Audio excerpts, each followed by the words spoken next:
On to the next one. Hey everybody, welcome back to JT Channel and welcome to my review of WWE's Wrestlepalooza. No, I did not pay $30 because fuck that. I did a little free trial with Fubo, which I'm going to have to cancel shortly after this video. But nonetheless, I was able to catch the show and of course I'm here to talk about it.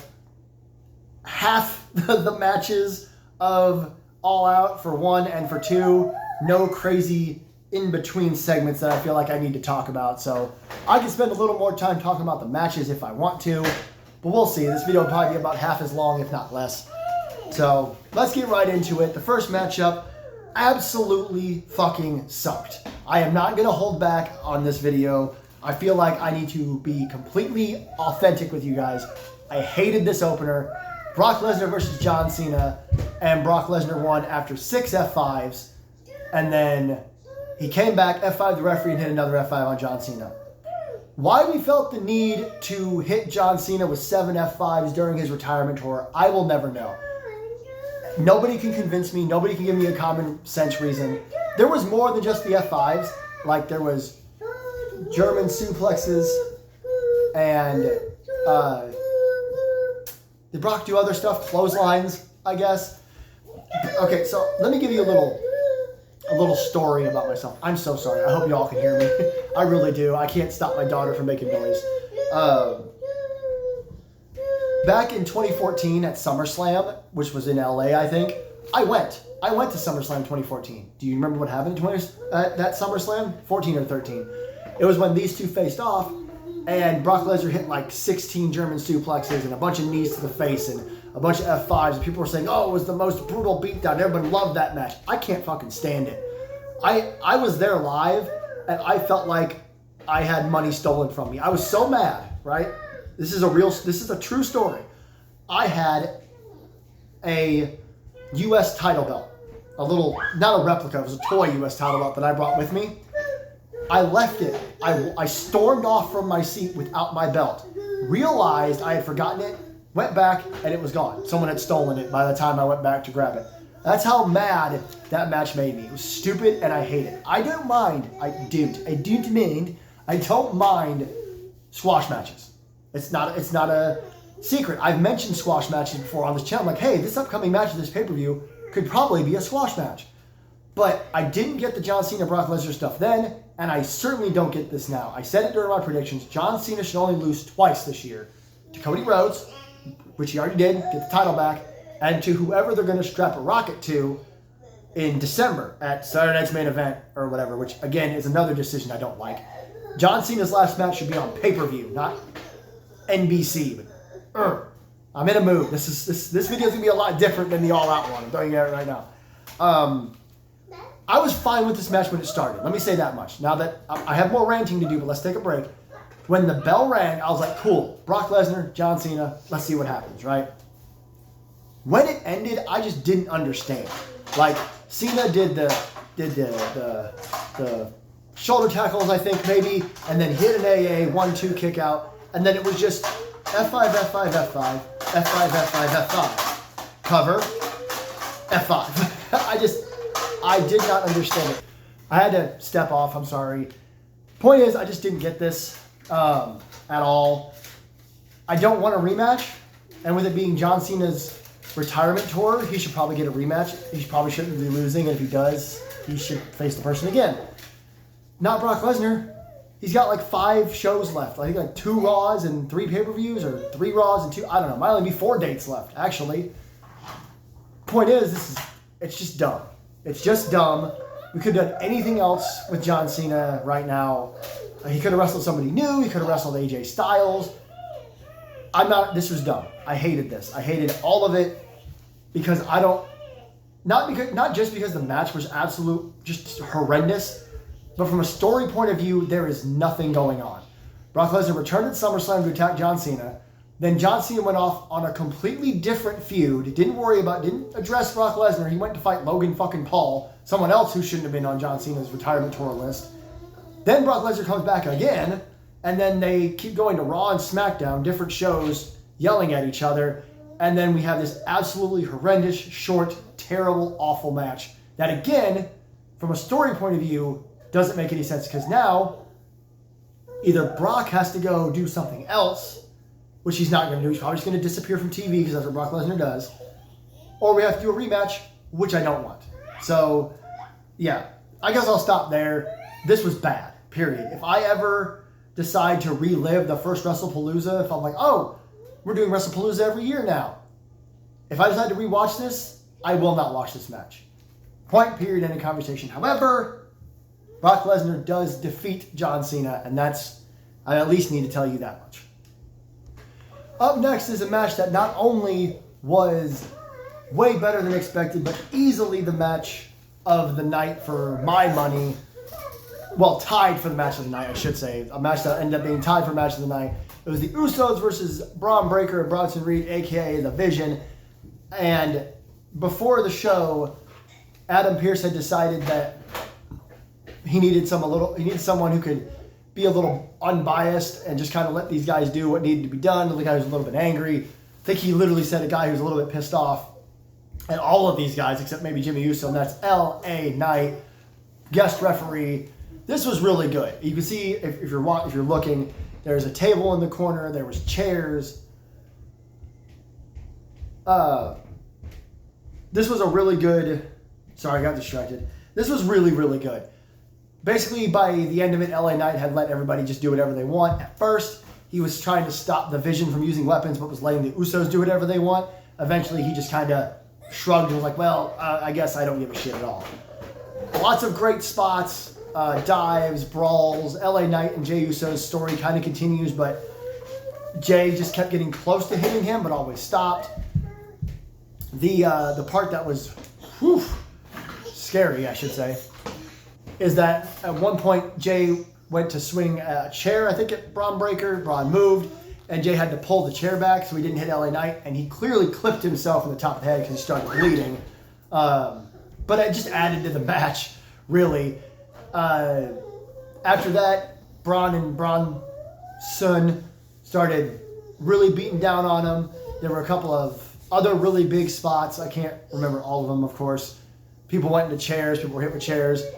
Both the Usos got speared through a table, and then Jey ate a tsunami for the 1, 2, 3. The Vision picks up the win. I was fine with this, especially given the whole LA Knight stuff and the match LA Knight deciding to let the match just kind of go wherever it wanted to, weapons galore. And I asked my wife this a couple of times, when else on this card were you going to do something like this? And WWE probably realized they needed to do something a little different for their first show on ESPN because there's probably a lot of new viewers. So this was perfect for this kind of matchup, this kind of like hardcore match, I guess. I admit it's kind of a silly way to have a no rules match. You could have just made it a tornado tag, but having LA Knight there and having him be kind of conflicted on wanting the Usos to, I don't want to say win, but you probably don't want the Vision to win. How about that? It was fun to watch. Whatever happens next with them, I'm not sure, especially given what happens a little bit later. I assume that this isn't over. Maybe they have another match down the line, but I don't know for sure. It'd be nice if both the Usos and the Vision officially entered the tag team title scene, because I almost forgot that they were tag team champions, the Judgment Day, that is. I forgot the Judgment Day were tag team champions until I was reminded watching someone else's review, because they said the same thing. The Raw tag team division needs a massive shot in the arm, so put both these teams in it. I'd love to see them go at it again, so why not let them? But the Vision defeats the Usos in what was a very, very good plunder brawl by the end. Up next was the other match of the night. I realized I was calling the last match of the night just based on immediate feelings, but overall, this is probably the match of the night for me. I said during my predictions this would happen. Io Sky and Stephanie McIntyre for the Women's World Championship. This was just incredible. No shenanigans from the Kabuki Warriors like I had assumed was going to happen. This was just two female wrestlers going out there and showing the world just how damn good the women's division is in WWE, how good it can be when it's properly presented. This was, awesome, fantastic, wonderful, beautiful. It's just such, 5 stars, 5 to 10 stars if you want to. What I say on Facebook, 5.5, easy. They have great chemistry. They complement each other so well. Lots of great reversals and great moments. And you had the Devil's Kiss because you had to have the Devil's Kiss. I think there was an over the moonsault that was there one hit that Stephanie kicked out of? Probably. Wouldn't surprise me any. There was a good Spanish fly. Again, I love the fact that Io's using the Spanish fly a little more. She only does it on big stages, like when she did it to Rhea before Naomi cashed in. And now she did it here to Stephanie McCare. She hit the SVB at one point, I think, and Michael Cole just called it a backbreaker. He forgot it was her finish. But that's because we were building towards a different finish. I can't remember exactly what she did. She did something to take out Io. She climbed to the top rope. And she did a corkscrew moonsault is what she did. She was, but I don't even know how to explain it. You have to go watch it for yourself because she's facing away from Io Sky and she, did a moonsault, but the way she twisted, it just didn't make any sense. I think Michael Cole called it a version of spiral tap. Don't call it that. Spiral tap is when AJ Styles would jump and do the spin into a swanton. This was a moonsault version. It was like a sky twister press moonsault. It looked really, really good. Stephanie McCare couldn't have hit it any better. 1, 2, 3. Stephanie McCare is our new Women's World Champion, as I tried to leave up behind me there. This was perfect. Like I said, pick-wise, I couldn't have cared less. Prediction-wise, I definitely predicted Stephanie McCare. But what I think I've realized is that looking back, I probably should have picked Stephanie. It's one of those, in hindsight, I wanted Stephanie to win more than I wanted Io to win. As much as I've said 1,000 times, Io is in my top 5 wrestlers in the world, male or female. And that's great, but I think I wanted Stephanie to win more. I think I've enjoyed her rise in WWE so well. I saw some jackwagon with Cheeto fingers who haven't left his bottomless basement in 6 months complaining that she's been given the belt too fast. She's one of the most over wrestlers on the roster. I mean, I don't want to say she gets Rhea Ripley pops, but it's real close. Real close. And that's probably the direction we're heading now. Rhea has said she wants to... Well, Rhea said one week, I want to earn my shot. And then she said, I want next. So I don't know if she wants to earn her shot or just get a shot. But either way, we're probably heading to that matchup down the line. So that'll be really good. It was just a really good match and the right winner, in my opinion. So there you have it. Stephanie McCare is your new Women's World Champion. I don't know what Io Sky does next. I assume something with Asuka. So I just wanted to make sure I talked about that too. I do like, before I move on to the next one, I do like how that didn't happen. A lot of people were assuming that they would get involved. They didn't. It'll probably lead to Asuka being angry, being like, oh, you didn't want us out there. But look what happened. You lost. And we'll go down that route. Woo-hoo. And for the party fun match of the night, CM Punk and AJ Lee against Seth Rollins and Becky Lynch. I don't know how else to describe it other than it was a party and it was fun. It was an absolute blast. I don't think I've had this much fun in a long time watching a wrestling match because there was never a moment where they took it too seriously. You're supposed to take it seriously because it's a husband and wife against a husband and wife. But in all reality, it was just there to have fun.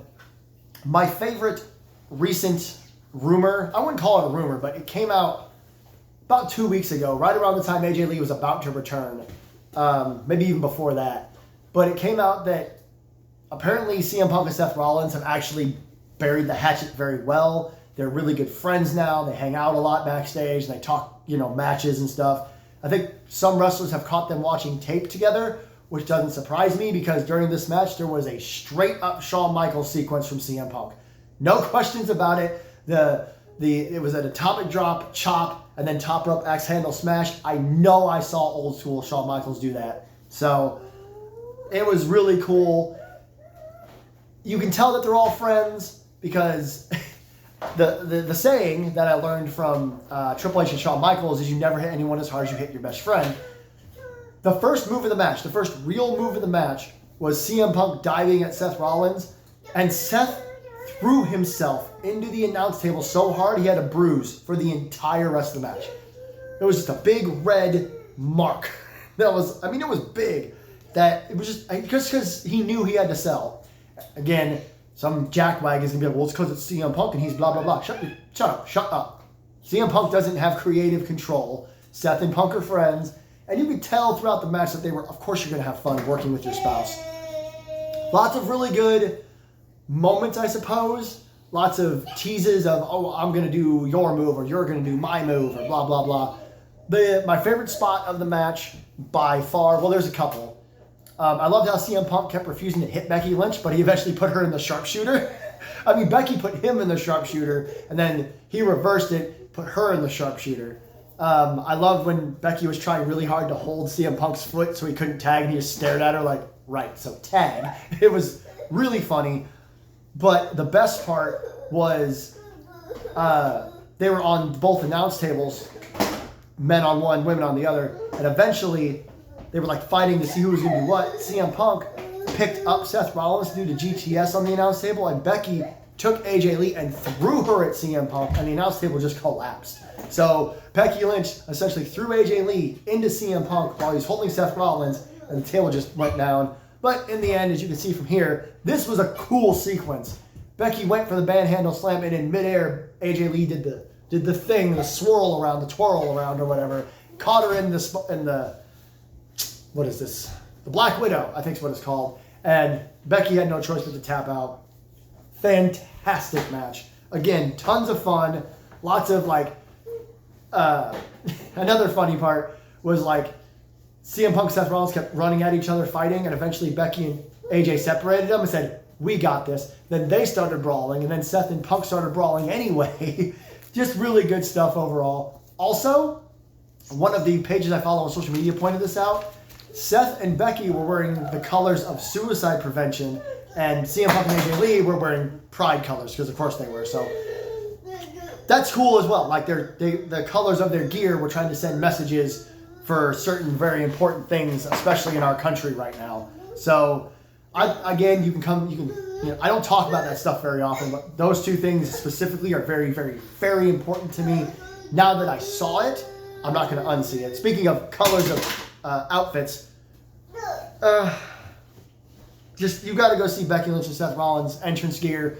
It was the most purple thing I've ever seen in my life, and it was like 10 times the size of both of their heads. They dressed exactly the same on a platform that was like 3 feet higher than the Titantron. It was great. I saw, and my wife saw this too, somebody put that picture underneath a picture of SpongeBob at the end of when he's performing Goofy Goober, and he's just hanging there in that purple outfit. Great, they know what they're doing. They know exactly what they're doing. Absolutely fantastic. Where do we go from here? I'm hoping title matches on both sides. I'm hoping Becky and AJ for the Intercontinental Championship, and Punk and Rollins for the World title. Crown Jewel in Perth, Australia is coming up, which is why I think we should do Rhea and Stephanie. Rhea can win, Rhea can lose, it doesn't matter. You should have Rhea in Australia. Anyhow, whatever they want to do next, I hope that they kind of split off into their own feuds, because Seth lost, but Becky lost. So Becky's the one who took who tapped. So I don't know if, does Seth go back to the Vision and just kind of forget about it, or what? I guess, speaking of the Vision, which Seth and Becky are in, so I'm not trailing off into another discussion, I did forget something about the opening match, and I apologize, but it made me so mad. If you made it this far in the video and you realize, and you're wondering why I never brought it up, it's because I was so angry I forgot. On SmackDown, Paul Heyman ran into Brock Lesnar, and Brock said we should talk. Paul Heyman introduced Brock Lesnar in the opening match. That was cool. That was the only thing that was good about the opening match, was Paul Heyman introducing Brock Lesnar like the old days. I'll never get tired of hearing that. So, backtrack. CM Punk and AJ Lee defeat Seth Rollins and Becky Lynch. Yeah, it was obvious, but obvious is okay. Let's see what happens next. So after that match, and after the announcers talking and I don't know, other commercials, that the arena got really quiet, and the Undertaker's music hit. His new remix where it's his gong and then it's American Badass by the worst artist in mankind. But Undertaker comes out to the ring. Stephanie McMahon is standing at the barricade. Nick Khan is over there. Undertaker hops the barricade, sits down next to her. They have a conversation. I'm smiling ear to ear like I'm the Joker or the demon from Smile, because These are two of my favorite people in the history of wrestling. I've always loved Steph. The Undertaker is my favorite wrestler of all time. He's just talking. You know, we've been friends a long time. I remember meeting you for the first time. Or he's like, I went to this show on Netflix and you were there and now you're here. Are you following me? And she's like, I've been following you for a long time. And they make jokes about being old. And then The Undertaker announces that Stephanie McMahon is going to be the first inductee into the 2026 Hall of Fame. It's clear that she actually didn't see this coming. It's clear that she was meant to be where she was. I don't know if she was sitting there the whole time, like for the whole Wrestlepalooza. But I told my wife, it kind of feels like Triple H said, hey, Steph, I want you to sit by the front row. You're going to do a segment with Taker. And then just dropped it. And she had no clue what was going on. She was overwhelmed with joy. She had a look on her face like, I'm going to go home and my husband and I aren't going to have any more kids. Because, I mean, it's a huge surprise. I'm obviously joking. She wasn't mad, but she was like, oh, man, they got me. So this is going to be a mixed bag of reactions. The live crowd went ballistic. They were happy. I'm excited. I'm super excited. She definitely deserves it. Online discourse is always going to be online discourse, but she was always going to end up in the Hall of Fame. So why not next year? Why not do it? She's had a crazy career in this business. She's wrestled. She's been CEO. She stepped down. She's come back. She helped usher in the women's evolution all those years ago. So good for her. Again, it was a cool moment. I wish I would have gotten excited when The Undertaker's music first hit. Like, it's crazy that I've gotten to a point in my life when I hear the gong, I'm like, oh, Undertaker's here. I thought he was going to come out to announce the attendance or something, but no. Stephanie McMahon is going into the Hall of Fame next year, and that's pretty awesome. All right, I couldn't get a good thumbnail for this because I have I can't think of the right word here. I have nicer things to say about the main event than I did the opener, but it still wasn't. It was fine.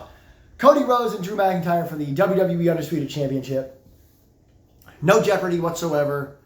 I wasn't invested. I just wasn't. I love both of these guys. It was a good feud. It's a good match. The match itself, if you can watch the match without those thoughts, which I couldn't for some reason, I usually am very good about, okay, put the dumb shit to one side and just watch the match. I just couldn't do that here. All of these matches, most of these matches, I think, like, if you look at the card, the women's world title match isn't their fault, right? If you look at the card, the Vision and the Usos and the mixed tag match are the only two matches that had decent long stories. The opener and the end were kind of rushed together. The Drew McIntyre story with Cody Rhodes is fine. I did like how they tried to redo the boot through the table, but Cody just moved and just injured Drew's leg. I mean, this is very much Cody wins lull territory because, again, there was no jeopardy at all throughout this match. And then after the match, nothing happened. I kind of expected Drew to maybe jump him and maybe Randy Orton would come out, save Cody, and then RKO him anyway. Or at least stare him up and down like, yeah, I want that belt. But instead, I mean, it was your typical Cody Rhodes match. He got beat up a bunch, and then he didn't get beat up a bunch. He hit a cutter. He hit a crossroads. Drew kicked out. He hit a super cutter. Then he hit a crossroads, and then he won. So I don't know what to tell you. I wasn't angry with this match like I was the opener. But this match just, it didn't hit any sort of highs for me. There was never a point where I believed Drew McIntyre was going to win the WWE title. For the first show on ESPN, I thought the opening and the ending were bad overall. Right? And bad is a mean word for the main event, but I said this on social media. I still have 2K23. I haven't been able to afford any of the new ones. But in 2K23, when you play general manager mode, if your mid-card matches outshine your opener and your main event, you get admonished for it. You get like a little message that says, hey, that's not good. Your opener and your main event should always be your biggest matches. It should be big opener, good middle matches, massive main event. I feel like this show did that. I feel like this show's open and end were not as good as the middle. I think you could have switched a lot of this around. If you could put the Vision and the Usos at the start of the show, and then Brock and Cena, if you're going to do that dumbass shit anyway, then do Vaquer and Sky, then do Cody and Drew, and then do the tag match. That would have been a much better pace, and I think overall people would have been happier because it would have been great match, Lesnar, great match, world title match, main event. I think that would have been a better lineup. I get what they were doing. Like they're trying to show ESPN and they're trying to show sports fans that the title is important. The title goes on last. You guys haven't cared about that in years. You guys will very gladly put on a grudge match as the main event of a pay-per-view over a title match. If anything, that's more AEW's idea. I don't know why I always point to the left for AEW and the right for WWE. I don't know what that means. But AEW has always been bigger about, hey, it doesn't matter if these two have been feuding for 4 years and they've never actually had a match and we're finally having the match, it still wouldn't be the main event. So that's a different conversation for a different day. I just think that the order of this match, the order of this show was off, but it was all fine. Being the first Wrestlepalooza, overall, my reaction is that it was fine. The middle 3 matches were brilliant in their own way. You had the carnage of the tag match, the Usos and the Vision. You had the absolute epic between Io and Stephanie, and then you had the fun of the mixed tag match. So that's it. Match of the night, like I said, Stephanie Vaquer and Io Sky definitely had the match of the night. But honestly, because of how unexpectedly entertaining the tag match was, the Vision and the Usos had the other match of the night. If I were you, if you want to watch this show, you do the free trials or whatever, or if you get ESPN, if you haven't watched the show yet, just watch the center. Just watch the middle 3 matches. The opening match is a pile of crap, and the main event doesn't have any jeopardy. There's never any cool moments. It's just kind of there to establish Cody Rhodes on ESPN and to show sports fans how important the WWE title is. So don't forget to like, share, and subscribe. Leave a comment down below. Did you watch Wrestlepalooza? Did you spend $30 on ESPN? Let me know what you thought the best match was. Looking forward to seeing what's next. Hoping that there's enough, that WWE actually has some time between this and Crown Jewel so that they can build some stories, okay? Counter-programming isn't anything new, and I'm not even mad at it. Although the AEW show, somebody did have a sign that said counter-program D's nuts. But when Eddie Kingston came out, I can't believe I didn't actually mention that during the AEW one. But just don't do it. Just try not to do it so much, because when WWE counter-programs all the time, stuff like this happens. Pay-per-views are bam, bam, bam, bam, bam, bam, bam. And I'll watch them, but then the stories really, really suffer because there really aren't any stories. But until next time, this is JT Channel. I am JT, and I will see you in the next one.